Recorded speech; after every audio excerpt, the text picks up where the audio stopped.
Hello and welcome back to my channel. I'm so excited because today's video is very special. It is February. That means it's the best month ever.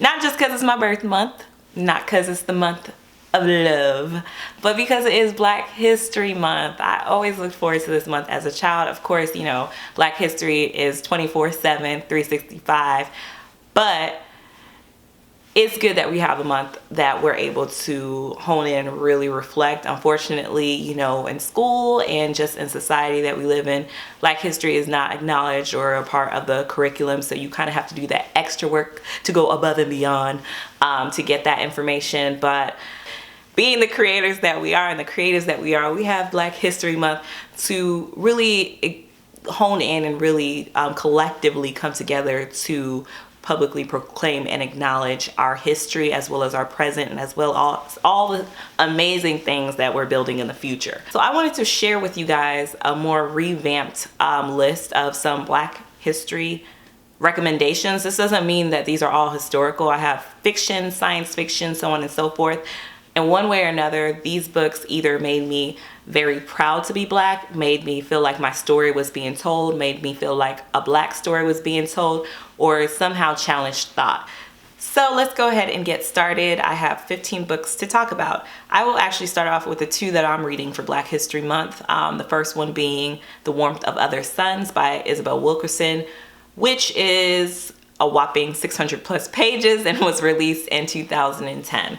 I'm ashamed to say that I have never read this, mainly because it is 600 plus pages, which I'm trying to get over my fear of large number of books. Usually if it's up to the 500, I'm not touching it, which I gotta get out of that because this is keeping me away from a wealth of knowledge and a wealth of history. I have heard nothing but amazing things about this book.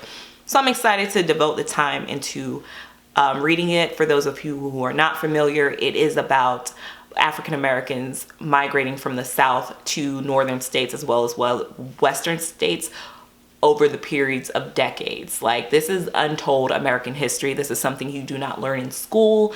I am so excited to learn more about this. I believe the description, it says, yeah, it's The Warmth of Other Suns, the epic story of America's Great Migration. So I'm excited about reading that. And if you've read it, please let me know below because I'm thinking about doing a live stream if you either have read it or if you're planning on reading it along or something like that, so we could talk about it because I feel like there's just going to be so much that is unpacked in that book. So the second book that I am reading for Black History Month is How Long to Black Future Month. Dump. That title alone got me. This came out back in November, so a few months ago it came out, and I was like, I need to read it, and now's the time I'm reading it. And it is a mixture of fantasy as well as sci-fi. It's a collection of short stories, and I'm so excited because it touches everything from the Jim Crow South to Hurricane Katrina to, like, there's gonna be so many different events. And honestly, every book on this list that I have read, it's either some type of actual history. If it is fiction or something, it's based on real or current events, or it somehow evoked a sense of pride in Black culture, in being Black. So this, I feel like, is going to be a culmination. Next up, I will talk about Zora Neale Hurston. Now, you guys already know, on my top of 2018, this made the list. This is Barracoon, the story of the last Black cargo. This is Black history. Like, this is an untold story. Like, I can't even. Cudjo Lewis is a story of Cudjo Lewis, who was born in Africa, kidnapped around 18 or 19, sold into slavery, survived slavery, got his freedom, and helped founded a town, African town. And Zora Neale Hurston had the opportunity to interview him and to get his story, to get African American history right here, and from his perspective, this voice. I feel like this is an invaluable read. A lot of times these stories are not told from the captives, but more so from the victors. So, great read. Now, I cannot talk about The Fire this time without talking about The Fire Next Time, James Baldwin's classic novel. This, I feel like, is such a short read, and it's more so like essays. Like, it's just kind of like required literature that is not time consuming whatsoever, and it's interesting to see the state of mind that was a few decades ago to where we are now. And this brings me into my imperative must read recommendation for Black History Month, which is Jesmyn Ward's The Fire This Time. And this is a collection. This is a collection from different authors. It's basically A New Generation Speaks About Race, and it was edited by Jesmyn Ward. Now, these stories will resonate with you so hard. Like, and it just basically where this one left off is where this one picks up. I feel like this is required reading. If there was something that I would say from this list that you should read, if you just want one book that you feel will tie into a lot of Black history as well as Black current state, it would be The Fire This Time. And if you haven't read The Fire Next Time, to also combine the two. Next up is Black Enough. I have the book. I actually purchased the book after getting it from the library. Sorry, I took the cover off because whenever they have those covers, it's just easier for me. But this is an anthology of short stories of basically what it's like to be young and Black in America. If you have a young adult, I feel like I recommend this so much for them to read. These are, seeing yourselves in stories is empowering, is impactful. And I just feel like this is a great read and I would highly recommend it.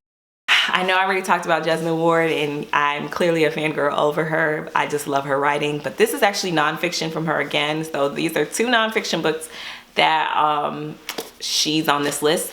This is Men We Reaped, which is actually her memoir, but what's interesting about this is it's really about life in the rural South and Mississippi specifically, but there's so many ways where you're able to connect to these stories that are told, and it's about the tragedy and unfortunate loss of 5 Black men, whether she was related or close to, that died all around her in a short span of time. But it's more than just that, because she dives into the past of their childhood, their upbringing, and so much of it is relatable. And I feel like a lot of times Black stories are exploited, and this story was told from such a pure, honest, and realistic depiction. It's not just, it's real. It's not like this weird exploitation where you're making drug dealing and all this other stuff sound like so crazy and so, like, I don't know, dramatized, where it's more so, it's just an interesting story. And it talks about basically like what it's like growing up in the South, and also a lot of the systemic issues, subtopics that are not directly stated, but that you're able to grasp from this story and recognize. So I definitely recommend it and think this is a great Black history read on ways of reflecting and thinking of your own story and how to kind of reconcile those things. The next book that I will recommend is Homegoing. Now, this came out in 2016. This is a fiction novel, but although it is fiction, I feel like this would be a great book to read during Black history, because it basically is a saga of like over 300 years of the lineage of these two half sisters. And so you have on one side like kind of like the Ghana side, on the other side is the American side, on how these two sisters and their descendants sprinkle across throughout these 300 years. And it's such an engaging story. My sister-in-law actually lent me her book to read a few years ago, well, whenever it had came out. And I mean, I don't even remember how fast I read it, but I couldn't put the book down. And I would recommend it to anybody. That's another 5-star read. Definitely read that if you haven't.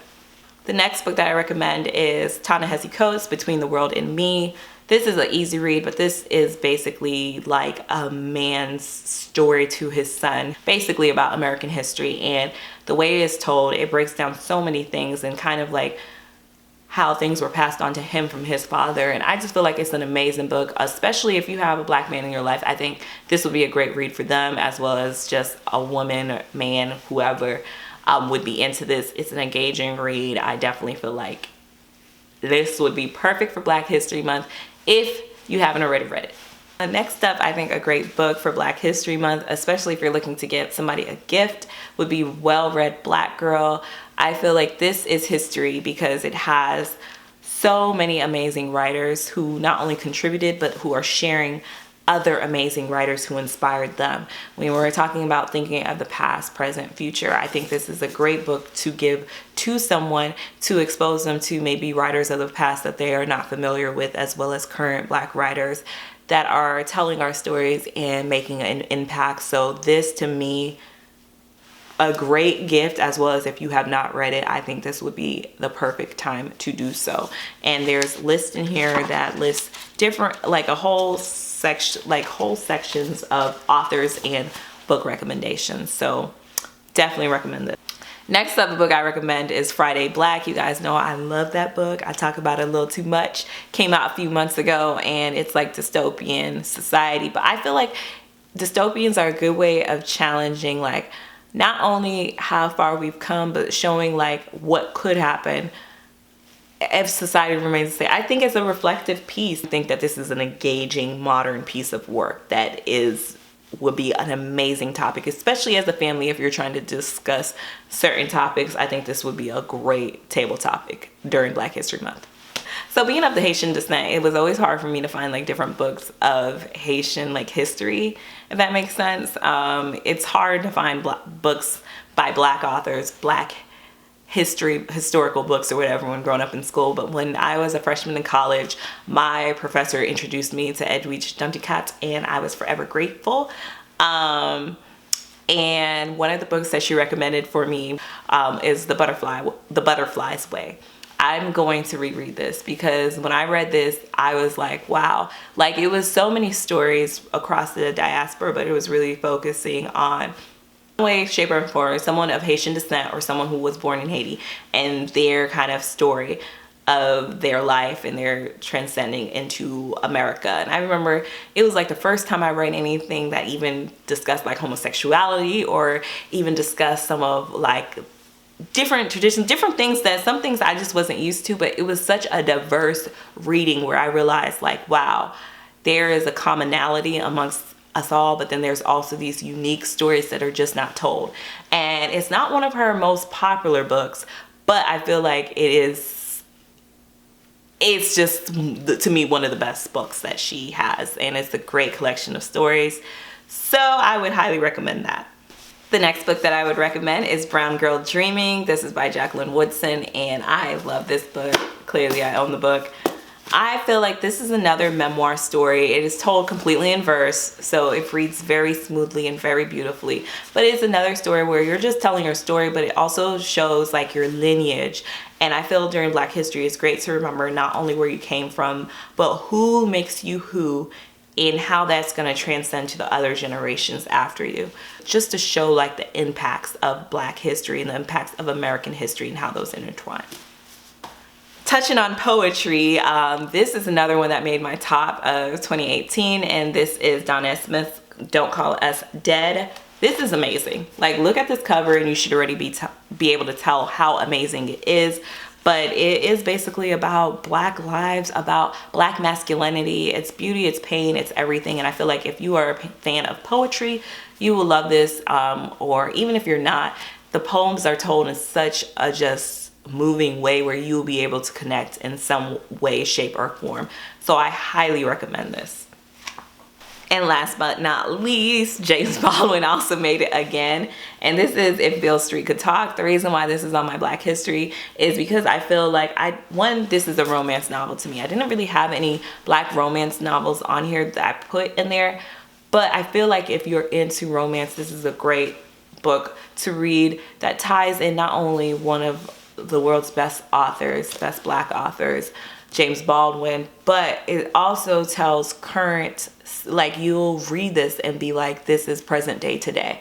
Whew, that was a lot of books and a lot of talking, but I want to say thank you to Candace on Twitter because I actually was thinking of doing this video, and she asked me, do I have any book recommendations for Black History Month? And I was like, you know what? I've been putting this off because I talk myself out of videos all the time, but this is something I want to see. So even if I don't get that many views on here, even if it's just a few of you guys, I hope you found something on this list that sparked your interest, that made you want to either check it out in the library or purchase it.